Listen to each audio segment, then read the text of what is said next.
স্বাস্থ্যকর ও হেলদি একটি breakfast recipe আপনাদের সাথে শেয়ার করছি। তো আমার 11 মান্থের একটা বেবি রয়েছে, তো তার জন্য আমি বানিয়ে নিচ্ছি ঝটপট করে একটি রেসিপি। তো চলুন আপনাদের সাথে শেয়ার করছি। এখানে সাবুদানাটা আমি ভিজিয়ে রেখেছিলাম আধ ঘন্টা গরম জলে। এবারে পরিমাণ মতন জল দিয়ে এটাকে আমি একটু সেদ্ধ করতে দেব। মিনিমাম 5 মিনিটের মতো লাগবে, খুব একটা সময় লাগে না, আর এটা ঝটপট রেডিও হয়ে যায়।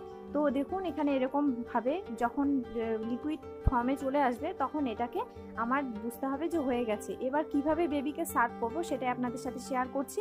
এখানে 2 চামচ আমি ফর্মুলা মিল্ক অ্যাড করলাম। আপনারা চাইলে এখানে গরুর দুধ বা যে কোনো ফর্মুলা মিল্ক অ্যাড করতে পারেন।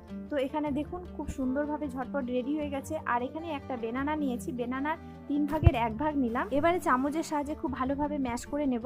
আর এখানে দেখুন আমি এটার সাথে ফর্মুলা মিল্ক আর সাবুর সাথে এটাকে অ্যাড করে দিলাম। তো খুব সহজেই বেবির জন্য রেডি হয়ে গেল ব্রেকফাস্ট। তো কেমন লাগলো